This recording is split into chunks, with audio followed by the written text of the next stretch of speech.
வந்து இந்த பன்னு இந்த பன்னோட பன் கொஞ்சம் சாஃப்டாக இருக்குது, கொஞ்சம் இதாகிடுச்சு. ஸோ அதனால பண்ணை கொஞ்சம் கட் பண்ணி மாதிரி இந்த ஆயிலில் இப்படியும் போடணும், மிடில்லையும் வைக்கலாம், அப்படியும் வைக்கலாம். 4 பன் நிற்கிது, 2 இந்த வாக்கிலையும் 2 அந்த வாக்கிலையும் பண்ணிக்கலாம். ஸோ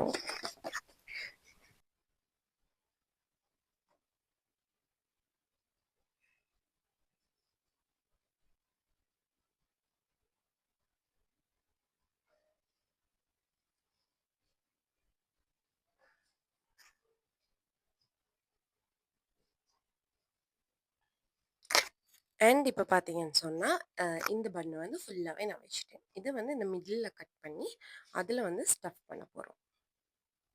அதனால் இந்த மாதிரி கொஞ்சம் அப்படி கிறிஸ்பாகும், மீனிங் கீழே கொஞ்சம் அந்த மாதிரி பண்ணி எடுத்தால் நல்லா டேஸ்டியாகவே இருக்கும் பன். நீங்களும் அந்த மாதிரி ட்ரை பண்ணுங்கள். ஓகே, பன்னோட வேலை முடிஞ்சிருச்சு. அண்ட் அகெயின் கொஞ்சம் ஆயில் போட்டுக்கொள்ள போகிறேன்.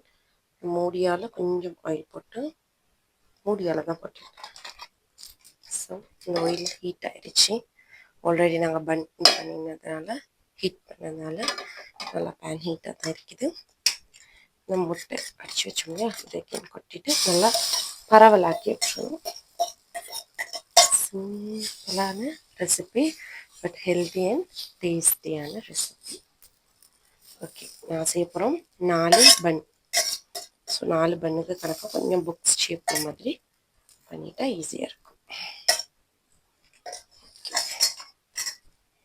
ஓகே, இந்த மாதிரி பண்ணிக்கலாம். பாருங்க, இந்த மாதிரி எக்கு நான் ஃபுல்லாக பேனில் ஊற்றிட்டோம். ஸோ இதை வந்து ஒவ்வொரு பீஸாக இந்த மாதிரி 4 பீஸுக்கு கட் பண்ணி அதில் போட்டால் போதும்.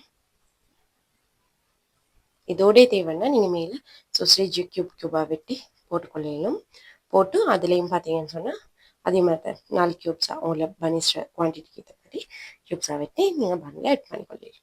பாருங்கள், எக்கை வந்து சூப்பராக குக் பண்ணியாச்சு. ஒரு சைடு அப்படியே நான் திருப்பி போட்டுட்டேன்.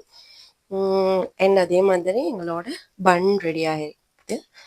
கொஞ்சமாக ஹீட் பண்ணி வச்சுட்டேன். அண்ட் உங்களோட சலடும் ஓகே.